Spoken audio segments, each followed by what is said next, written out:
Welcome to episode 2041. Scott Bessent, from Billionaire to Secretary of Treasury under Donald Trump. This is an outline of episode 2041. Why do we study Scott Bessent? Because in November 2024, Donald Trump nominated him as U.S. Treasury Secretary to replace Janet Yellen.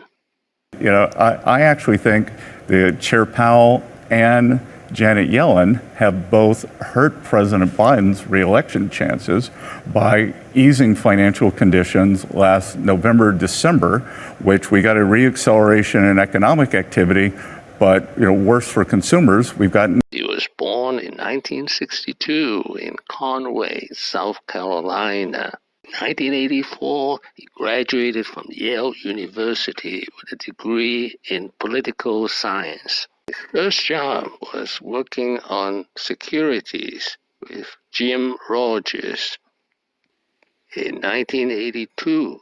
Over his lifetime, the 62-year-old South Carolina native has built relationships with some of the world's wealthiest investors and most influential policymakers, from liberal billionaire George Soros, for whom he worked twice, to one of Saudi Arabia's wealthiest families, to the late Japanese Prime Minister Shinzo Abe.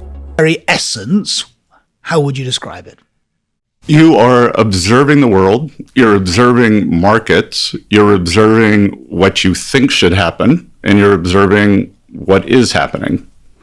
And it's good and bad that you can look around the world and you're looking for mispricings. You are looking for policy errors. You're looking for political changes. So basically, you are looking for change on the margin, and you want to see what the market is giving you. In 2015, he co-founded his own firm, Key Square Group, after receiving $2 billion anchor investment from George Soros. Senate will be one of the most important players in charge of the biggest economy in the world, formulating and recommending financial, economic, and tax policy. Charm, quick wits, and a quote, brilliant macroeconomic brain have powered Bessent's ascent on Wall Street and now in politics. View on the future of artificial intelligence. China will never let AI meaningfully into the private sector because they will be convinced that maybe Jack Ma with AI could take down the CCP.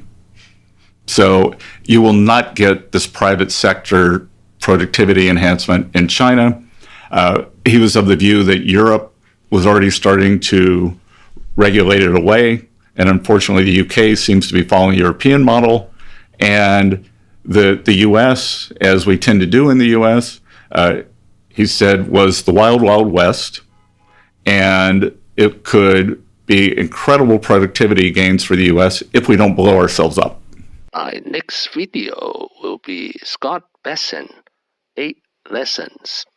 Thank you for watching. Please subscribe and leave your questions and comments below. This is November 2024. Greetings from Spain and Portugal.